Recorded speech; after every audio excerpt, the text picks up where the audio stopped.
and welcome to another edition of This is Private Practice. Today is the 25th of September. It's a Tuesday, although right now it's feeling like Friday, but it's still a Tuesday. How has your week started? I know for some of you watching today, it's still Monday. You might be up late, you might be watching Star Trek, you might be reading a book. But if you're going to join me, welcome. I look forward to sharing with you today. I wanted to say a special thank you to Jen Schultz, who let me know today that she is often watching these live broadcasts as a part of her afternoon break. So I really appreciate you sharing that with me, because there are times when you feel like you're talking into thin air and not necessarily saying anything to anyone. Also wanted to congratulate a couple of people who did an office move on the weekend. Mari Lee has been able to move her offices, and Carol Rose was able to relocate her offices this week. So anybody who has ever participated in, organised, been the furniture removalist for office relocations know that that is no mean feat. And I don't think anybody on a whim goes, let's move offices, because that's just really painful. So congratulations, ladies. That is a massive achievement. And the fact that you both turned up today and were available to speak to me and work with me has been incredible. And I'm incredibly grateful for both of you for doing that, even though you must be so exhausted. Have you ever had to do something in your private practice where you had to let somebody down, or you've had to give disappointing or sad news? I don't know about you, but I don't enjoy conflict. I don't enjoy a sense of feeling like I'm letting people down, and I will do anything I can to avoid that sense. It hurts me to know that I might be hurting somebody or letting somebody down.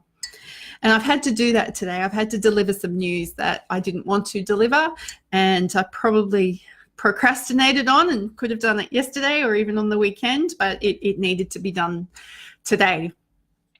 But I've had to learn over the years that in all conversations, whether they're something that I think that are easy, or there's conflict, or I'm assuming that there's going to be conflict, or there's news at the end of the conversation or within the conversation that I don't think the other person is going to handle well, that it tends to bring uncomfortable feelings up for me, and my mood will change, and I will ruminate on it until it's actually done. I can create the most amazing range of conversations in my head.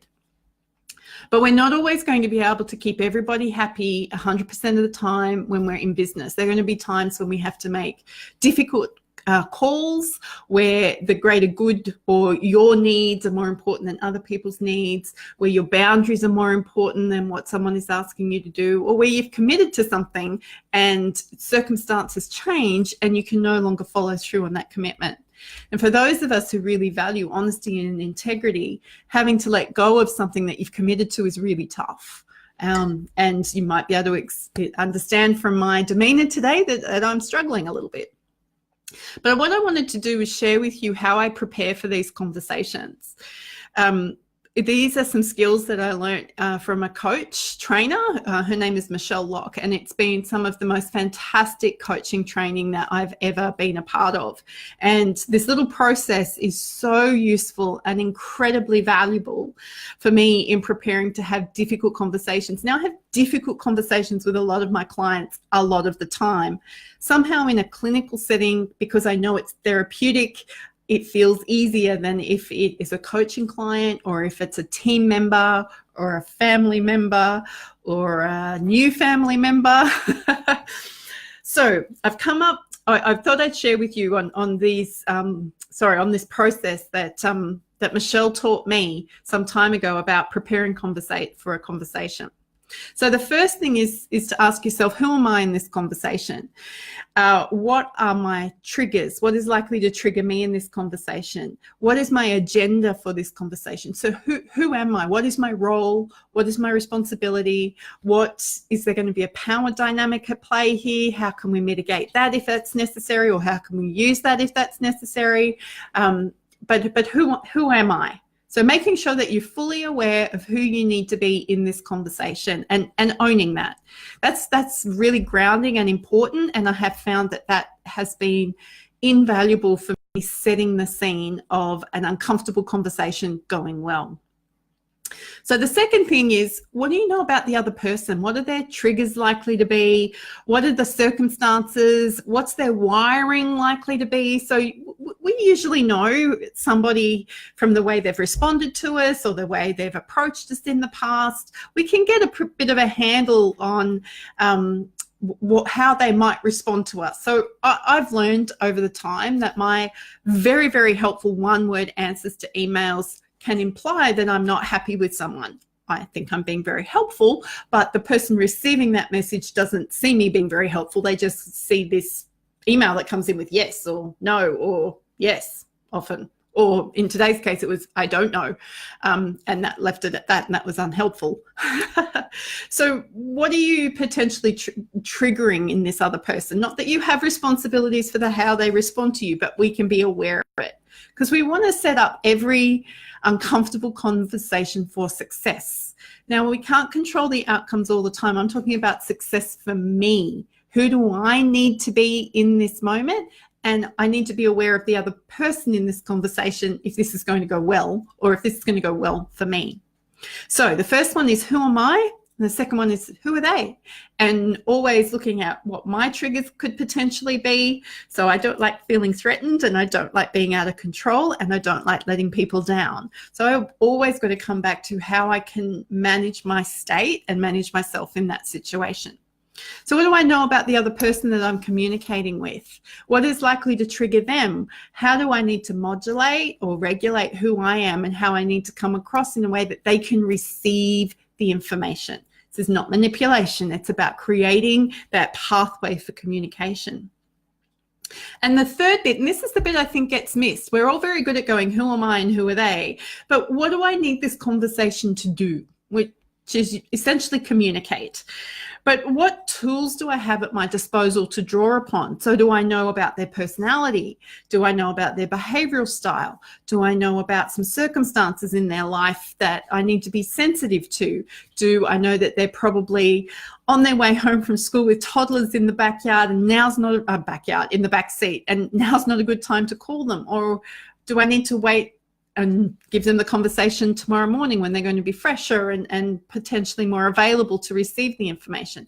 What do I need this conversation to be able to do for me?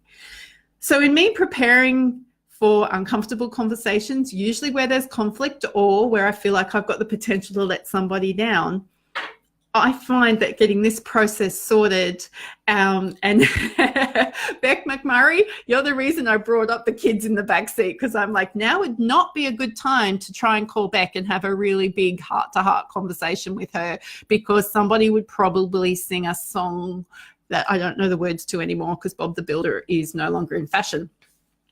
So these three little structures help me become peaceful, help me become grounded, and help me not lose my nerve. So I hope that that's really helpful, because I know a lot of us are experts in human behavior, and we work with people and their behavior all the time. But we're not always good at ourselves, the other person, the mix mash of all the emotions and all the triggers and all the circumstances. We're allowed to be human. We're allowed to have moments when it doesn't go so well for us, but being prepared and having some way of preparing ourselves to the best possible ability is going to make it all very successful, or at least give us some clues of what success is going to look like. Because I bet many of us do not go into uncomfortable conversations with a clear idea and expectation of what success could look like. And success should not be, I want them to do what I want them to do. So welcome to all of you who have turned up to the call today. Beck, it's lovely to chat to you again. Adele, it's lovely to see you. I hope this conversation was timely for you, darling. And Priscilla, you're awake. Hello. And Jen, lovely to have you here, Jen. You've really, really encouraged me today. And Thank you for sharing that. This is great advice to try out with our teenage children. I think my son has been a great training ground for me in having uncomfortable conversations. The other tip I can give you with uncomfortable conversations in teenagers is when they want you to teach them how to drive, bring it up in the car because they're trapped. But just be prepared that you might want to reef the driving wheel out of their hands. So I hope this is useful for you today, and I'm looking forward to sharing with you again as the week progresses. So thank you again to Michelle Locke. I will post her contact details in the thread so that you can get a handle on who it was that she is, and that she may be able to help you craft some really great conversations without going insane. So this is Jo, this is Private Practice, and I look forward to talking to you again.